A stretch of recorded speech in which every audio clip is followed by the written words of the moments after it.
자, OX 판례 갑니다. 자, A급 판례들만 나오네요. 자, 첫 번째 판례 가보죠. 자, 피고인들이 재물을 강취했다. 무슨 죄? 강도죄. 자, 그 후에 강도만 하고 가려고 하니까 피해자가 우리를 알잖아요. 우리 얼굴을 알기 때문에 그냥 갈 수가 없습니다. 그냥 가면 신고당해서 경찰관에게 잡힙니다. 그래서 그냥 갈 수는 없고 죽여야 되는데 죽입니다. 자, 죽이기는 죽이는데 어떻게 죽일까? 살해 목적 나오죠. 살해죄의 고의를 갖고 죽이긴 죽이는데 어떻게 죽일까? 뭐 죽이는 방법은 수없이 많잖아요. 총으로 쏴 죽여도 되고 찔러 죽여도 되고 때려 죽여도 되고 여기처럼 불질러 태워 죽여도 되고 삶아 죽여도 되고 구워 죽여도 되고 많잖아요. 자, 이 사람은 불질러 태워 죽이자 이렇게 한 거예요. 그래서 방화를 하기로 합니다. 그래서 불질러 태워 죽이죠. 이 방화했다는 이 부분 동그라미 칠게요. 불질러 태워 죽였는데 그치? 자, 불질러 태워 죽였다. 그러면 현주건조물 방화 치사가 되겠네요. 살인이 아니고 치사입니다. 왜냐하면 살인죄가 없어요. 현주건조물은. 그래서 현주건조물 방화를 부진정 결과적 가중범위라 하는 거잖아요. 자, 불질러 태워 죽였는데 여기에서 그냥 일반 사람이 불질러 태워 죽인 게 아니라 강도가 태워 죽였단 말이죠. 그런데 현주건조물 방화치사에는 강도가 태워 죽였단 말이 없어요. 강도란 말이 빠졌잖아요.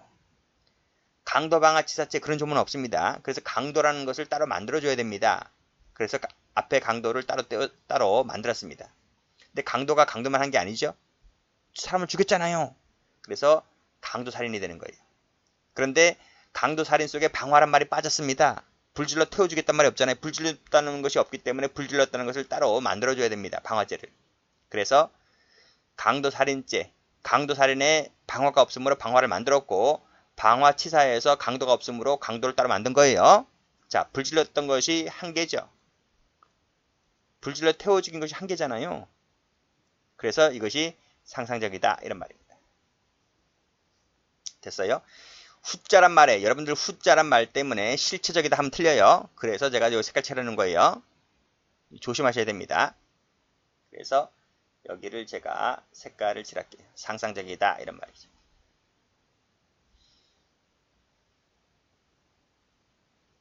두 번째 판례. 두 번째 판례는 저 앞에서 했죠. 결과적 가중범에서 은봉한 방화 사건의 은봉한 방화 사건인가? 거긴 아니에요. 은봉한 방화 사건 그 밑에 판례입니다. 자, 아버지를 살해할 목적으로 역시 태워 죽입니다. 태워 죽이는데 여기서도 여기 잘 보세요. 현주건조물 방화치사죄에 아버지가 죽었다는 말이 없잖아요. 현주건조물 존속방화죄 그런 게 없습니다. 그래서 아버지를 태워 죽였다는 것을 따로 빼어서 만들어야 되는데 그래서 존속살인죄를 만들었습니다. 근데 존속살인은 존속살인만 되어 있지 불질러 태워 죽였단 말이 없으므로 방화죄를 만든 거예요. 그쵸? 자, 여기서도 직계존속을 살해할 목적으로 불을 질렀다, 방화했다는 이것이 행위가 한 개인 거예요. 그런데 상대방이 누구다? 상대방이 아버지였다는 거지. 그쵸? 아버지였으므로 죄가 두 개가 됐고 행위가 한 개이기 때문에 상상적이다 이런 말이죠. 상상적은 두 개 중에 무거운 죄로 벌하기 때문에 무거운 죄가 존속살인죄가 더 무겁습니다. 형량은 똑같아요. 사형 무기 7년 이상 형량은 똑같지만 존속살인죄는 자격정지가 병과됩니다. 자격정지 병과형이 더 높다는 거죠. 그래서 결국은 존속살인죄로 간다 이런 말입니다. 이 2번 판례랑 비교를 할 것이 체크 그 밑에 1번입니다. 1번도 다 설명을 드렸어요. 1번을 보면 여기는 사람이잖아요. 똑같아요. 여기서 사람을 불태워 죽인 것은 똑같은데 여기는 존속이었고 여기는 그냥 일반 사람이다. 그 차이만 있는 것뿐입니다. 근데 여기서는 현주건조물 방화치사 하나로 끝나요. 왜요? 치사에는 사람이 타 죽었단 말이 들어와 있잖아. 그런데 존속이란 말이 없으므로 위에서는 존속을 따로 빼어서 만들었지만 여기서는 존속이 아니기 때문에 치사 하나로 끝난단 말입니다. 그래서 살인죄와 더불어 상경이다 그러면 틀려요. 굳이 살인죄를 따로 떼어내서 쓸 필요가 없는 거예요. 그냥 이 치사 하나로 끝나기 때문에. 그래서 상경이 아니다. 여기서는 상경이지만 그 차이를 받으시면 됩니다.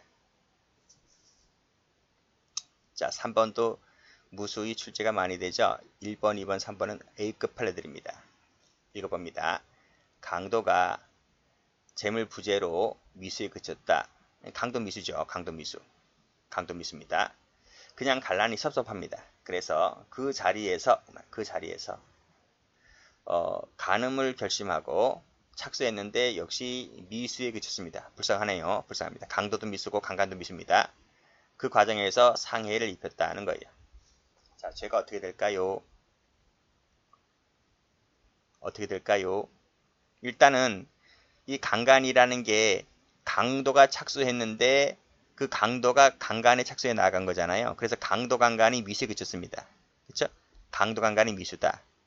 조심할 것은 요 상해인데요. 요 상해가 무슨 짓을 하다가 상해를 입은 건가요? 강도를 하다가 상해를 입은 건가요? 강간을 하다가 상해를 입은 건가요? 강간하다가 입은 거예요. 강간하다가. 그렇죠? 강간하다가 여성이 반항하니까 상해가 난 거예요. 그러면 여기 보세요. 치상은 치상인데 이 치상이 강도로 만들어진 치상입니까? 강간으로 만들어진 치상입니까? 강간이라 했잖아요. 그러면 강간치상이라고 적어놔야 되잖아요. 근데 강간치상이 아니에요. 이 강간이 안 된다는 것은 제가 쓴 거예요. 강간이 아니에요. 웃기지? 분명히 강간으로 나온 건데. 근데 강간이 아니래. 왜 그럴까요?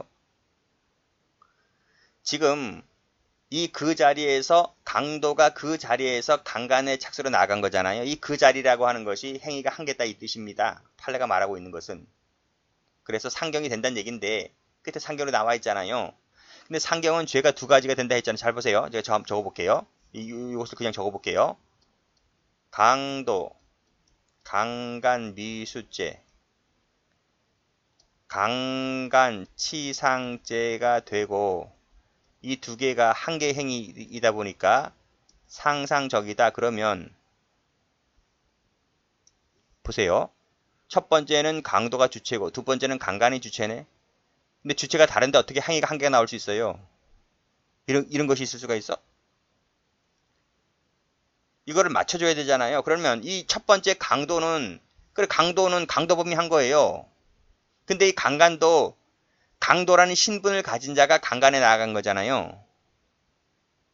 그래서 이 상경이 되어서 두 가지 죄가 일치를 하려면 이 강간이라는 말을 쓰기보다는 강도라는 말을 쓰는 것이 주체의 동일성. 주체가 첫 번째도 강도 주체고 두 번째도 강도 주체라는 신분을 가져야지 이 행위의 한 개에서 죄가 두 개가 나오는 거예요. 일신, 몸뚱아리 하나에서 죄가 두 개가 나오는 거지 몸뚱아리가 다른데 어떻게 죄가 두 개가 나와? 그럼 경합범이지. 그렇잖아요. 한 개가 되려면 주체라는 신분이 같아야 되는 거예요. 강도라는 주체가. 그래서 대법관들은 이 상해가 강간으로 나온 건 맞는데 강간으로 쓰려니까 이 한 개 행위로 나온다는 것을 설명할 수가 없는 거야. 그래서 판례는 강간으로 쓰지 않고 뭐로 썼다? 강도라고 썼다. 강도라고 썼다. 이 주체를 동일하게 만들기 위해서. 자, 그래서 이 판례에서 여러분들이 주의를 하셔야 될 건 뭐냐면, 자, 일단 상상적이 중요합니다. 상상적이 나왔다는 게 중요한 것이고, 두 번째는 이 치상이라는 것이 강간치상이 아니라 강도치상이라는 거예요. 그래서 출제자는 이 두 개 중에 하나를 냅니다. 상상적을 실체적으로 바꾸거나 강도치상을 강간치상으로 바꿀 겁니다. 근데 지금까지는 이 상경이 제일 많이 나왔어. 출제가. 이것을 제일 많이 출제를 했고 강도치상으로 나온 것은 딱 한 번 봤어. 그래서 혹시 몰라죠. 혹시 모르기 때문에 일단 상경에서 제일 많이 나온다고 말씀드렸습니다. 혹시라도 몰라서 요것도 조심하셔라. 강간으로 쓰면 틀린다. 는 거예요. 됐고.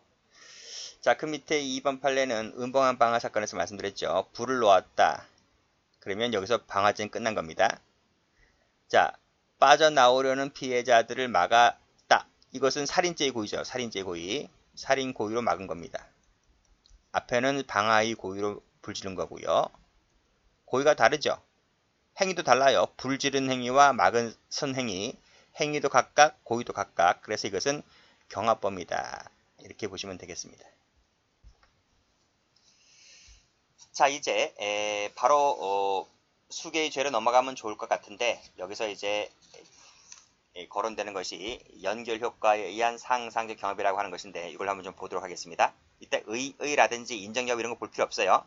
이런 거는 그냥 학자들이 만들어낸 것이고 이건 굳이 보지 마세요. 보지 마시고 읽어봐도 모를 겁니다. 그냥 바로 판례 넘어오면 될 것 같아요.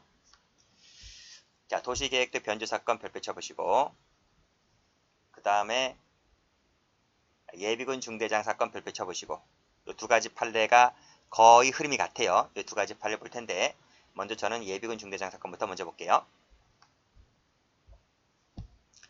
예비군 중대장 갑은 을을 예비군 훈련을 받지 않게 해준다는 대가로 을로부터 118만원을 받고 자 18만원 받았으니까 뭡니까? 예비군 중대장이 공무원이잖아요. 그쵸? 자 대가를 받고 18만원을 교부받았다. 이게 무슨 죄가 되죠? 수뢰죄가 되잖아요. 그쵸?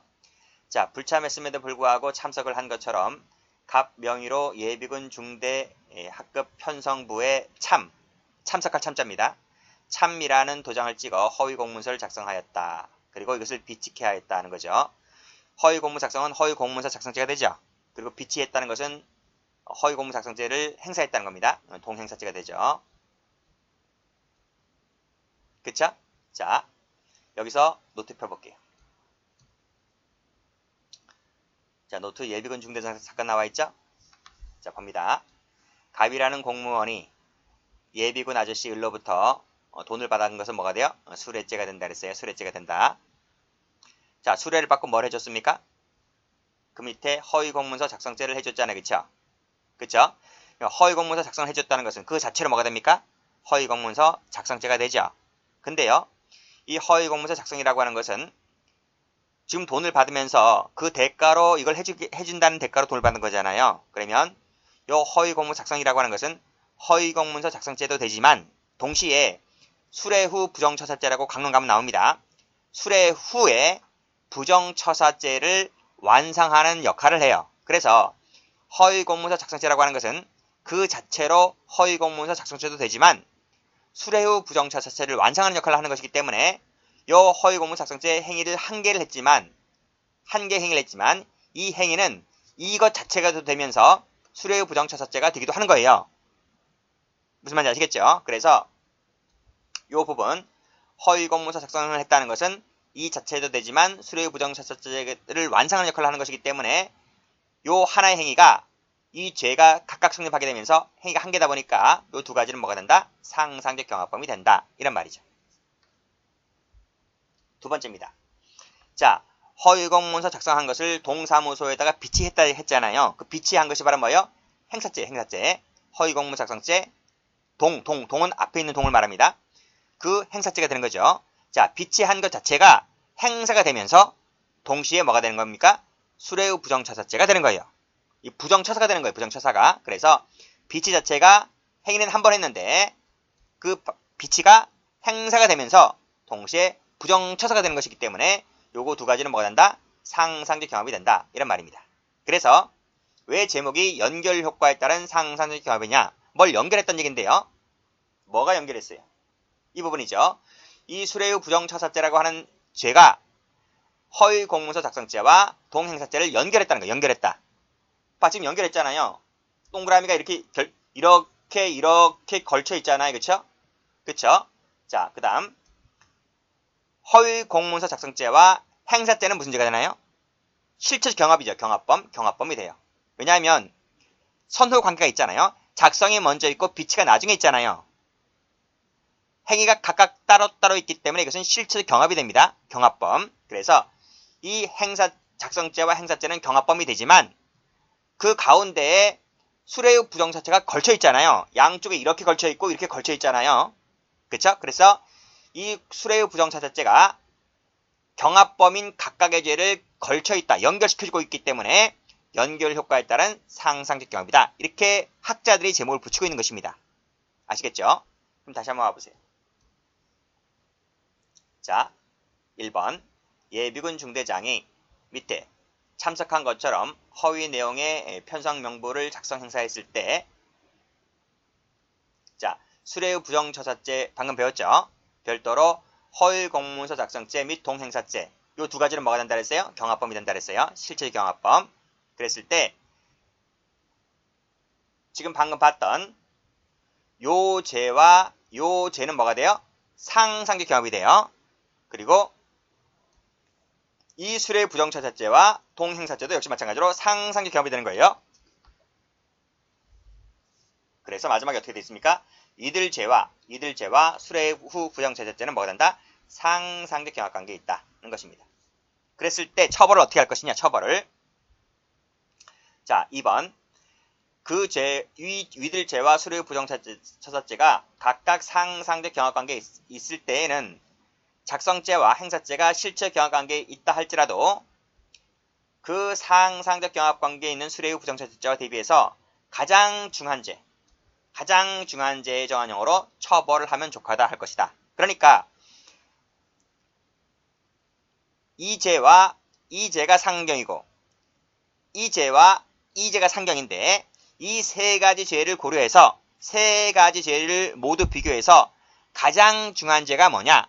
그 가장 중한 죄가 뭔지를 가려내서 그 죄의 일죄로 처단하면 족하다 할 것이고 따로의 경합 과정을 할 필요가 없다는 것입니다. 처벌은 뭐다?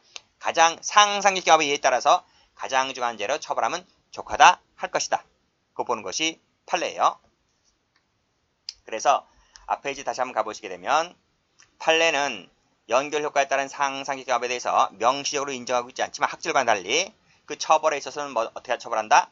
가장 중한 죄로 처벌한다 했기 때문에 상상적 경합의 이해에 따라서 처벌하겠다는 것이 바로 이 판례의 취지가 되는 거예요. 됐죠? 그게 바로 2번에 나와주고 있죠? 그래서 답도 양죄의 세 가지가 되고 가장 중한 죄인 수뢰의 부정처사죄가 가장 중합니다. 수뢰의 부정처사죄는 하한이 1년 이상의 징역이에요. 그래서 1년 이상의 징역이기 때문에 하한이 1년이거든요. 그래서 가장 무겁게 처벌됩니다. 그 죄로 처벌하겠다는 것이에요. 자, 다음 도시계획도 변조 사건도 똑같아요. 자, 볼게요. 도시과 공무원 갑은 건축사 사무실 직원으로부터 무슨 문제가 있으니 일치시켜달라는 부탁을 받았습니다. 그래서 돈 300을 받게 되죠. 이게 무슨 죄? 수뢰죄가 돼요. 똑같아요. 밑에 있는 중대상 사건하고 똑같아요. 자, 받은 다음에 자, 토지 경계선과 일치되도록 선을 새로 그어서 도시계획들을 고쳤다. 이게 뭐죠? 이 공도화 변조죠. 공도화 변조. 죄가 되고 비치했으니까 동행사죄가 돼버리죠. 맞죠? 자, 똑같죠? 변조가 먼저 있고 비치가 나중에 있죠? 이 두 가지는 뭐가 됩니까? 경합범이 돼요. 이죄하고 이죄는 경합범이 된다고요. 그런데 말씀드렸듯이 수뢰죄, 자, 도시계획들을 고친 것 자체는 공도화 변조가 되지만 고친 것 자체가 공도화 변조가 되면서 수뢰한 후에 그 대가를 해준 것이기 때문에 이것은 뭐가 됩니까? 수뢰 후 부정처사죄가 되는 거죠. 맞죠? 그래서 행위는 한 번 했는데 계획들을 고친 한 번의 행위를 했는데 그 한 번의 행위가 공도화 변조가 되면서 동시에 수뢰 부정처사죄가 되는 거예요. 그래서 이 두 가지는 뭐가 됩니까? 상상적 경합이 되는 거죠. 맞죠? 그리고 또 비치 자체의 행위 한 개를 했는데 이 행위 한 개가 행사가 되면서 동시에 수뢰 부정처사죄를 완성하는 역할을 하는 것이기 때문에 행위 한 개가 행사죄가 되면서 동시에 수뢰 부정처사죄가 되는 것이죠. 그래서 양쪽 두 가지가 뭐가 됩니까? 똑같이 상상적 경합이 되는 거죠.